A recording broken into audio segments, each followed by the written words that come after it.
Bismillahirrahmanirrahim. Today we are going to study Management Information System in Community Medicine. The abbreviation for Management Information System is MIS. We are familiar with the abbreviations HFA, Health for All. This is a concept that has been accepted by the world by the year 2000, in which we believe that every person, each and each individual that is present in any nation, they deserve basic health care. And PHC is primary health care. We are going to study this concept later in our lectures, but the main concept is that everybody should be provided with the basic medical facilities. Now, the principles of primary health care are, first of all, it should provide universal coverage to the population. That means it does not have any geographical boundaries, it does not have any cultural boundaries, it does not have any religious boundaries. It is just a connection between health services and a human being. The next point is that these health services, when they are provided to specific groups, their cultural norms, their ethnic values, they must be considered. They should not go against these beliefs that certain communities have. We should have health services which are flexible and which can just merge into these cultures, in these ethnic beliefs, so that everybody easily accepts them and there are no problems in following them and in accepting them. Then, third most important point, they should be cost effective. If a service is very expensive, then it will be available for a certain population who can afford it. But here in primary healthcare, we want health facilities to be available to all the people, any norm of life, any strata of life, whether they are rich, whether they are poor. It is a concept that basic health facilities should be available to all. So if a program is not cost effective, then everybody cannot take advantage of that point, of that service. So any program that we launch, it should be cost effective so that everybody can afford it and benefit from it. The fourth point is that there must be active community participation. Participation means that the community accepts those beliefs, it accepts that program, and it knows it's beneficial for it. And when they know all these things, they have the knowledge, and they participate in these programs, they accept it and make it a something which comes into their everyday life. Now, what is the definition of MIS? It is a system which gives an organized method of collecting data. Once the data has been collected, that data is sought according to a certain program. It is analyzed.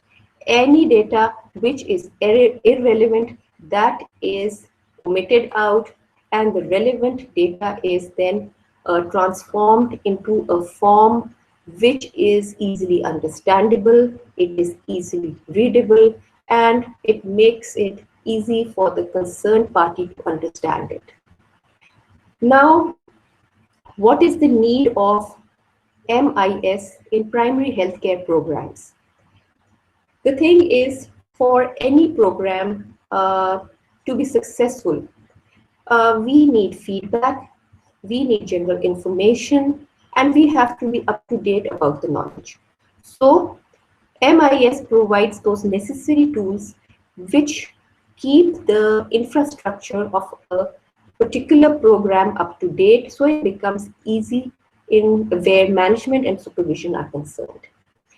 Also, primary healthcare, any activities which are under primary healthcare, if we have a good MIS, then we can keep a vigilant lookout, a vigilant record of what is happening, if they are effective, or do we need to make any changes. And lastly, programs when we are dealing with big communities, with nations, globally, the thing is, programs are divided into different levels. One program can be running in different levels, and every level has its specific information and activity which is concerned with just that stage of that program. So what we need is, we need information at each and every stage, and that information must be isolated for that particular stage. That makes it easier for the program to run effectively and to be successful. Where, to understand this concept that we say, okay, at different levels, we need different information, and different team of workers are working at different stages. Now let's look at an example to understand management information system. We are going to look at growth monitoring and promotion component of the primary health care. The first step is where the health workers and the parents, in collaboration with each other and with mutual cooperation, they decide to undergo with this program. In this program, children under 5 years of age are involved, and we take their height and weight to see their health condition. What is their weight? Is their growth proportionate to their weight and to their years? These are the different parameters that we use in this program. The next is the primary healthcare supervisor. This supervisor can either be the lady health visitor of that area or the community health nurse. The purpose or the role of the supervisor is that she looks over the effectiveness and the efficiency of this program. The data that is going to come to her is going to be the total number of children who are under 5 years of age, of how many of them are male, how many of them are female, how many have normal growth graphs, and how many of them are malnourished. All this data comes to the supervisor. Once this data is there, then the program manager and the supervisor are going to implement or intervene to see how they can improve these malnourished children. They can introduce some supplement, and usually these programs are monitored over specific periods of time. Once a specific supplement is introduced into this program, maybe the supervisor may allot a time of 1 month or 2 months or 3 months or 6 months, but whatever the time allotted, after that time, again this population of under 5 years is going to be re-evaluated, and what they are going to see is, did this supplement benefit the children? How many of them were malnourished, and how many of these malnourished children benefited from this supplement? If the results are good, then they're going to continue with this treatment. But if the children are not responding, or their condition is deteriorating, then this problem is taken to the planners. The planners are those people who think of alternate ways if a certain way, a certain procedure, or a certain program is failing. So planners are those who look that the program should run at its optimal effectiveness and efficiency. If not, then they look for alternate ways to achieve those goals. Now, what are the essentials of MIS? It is input, output, and process. Input is the data that you collect regarding a specific issue. Output is the ultimate information, processed information that you give to a specific body who is going to act on it. And the process is where your data is transformed into pure information. In the process, what you do is you eliminate any irrelevant data, and you accumulate all the relevant data that is relevant to your program. But it is not just the collection, omitting, and collection. The thing is, this data has to be collected, it has to be aggregated, it has to be analyzed so it can be understood, and it has to be presented in your output form in a manner that the person can easily understand it, easily read it, and it is written in a format which is easy for the eyes and it does not cause strain, and in a language which is simple and the person can easily comprehend what is required from him and his team. Now, the important factors to consider in this are relevance. Now, the data that is collected, it should be relevant to that particular issue which you are addressing to. Irrelevant data should not be included in your report. It should be eliminated. The second thing is standardization. This is very, very important because standardization is something which makes your data global. Like, let me give you an example. If we are talking about young babies, we give them the term infants. Now, if I say infant, immediately you know what is an infant. It is a child between 1 month to 12 months of age. Now, this definition applies all over the world. So, if I am talking about infants and their data in Pakistan, it's exactly the same for the USA. If they are reading our data, they know what infants are because infant carries the same definition in USA, in Europe, in Australia, or anywhere in the world. So standardization is a must where all the definitions or all the variables should have a uniformity. Next comes data collection and aggregating instruments.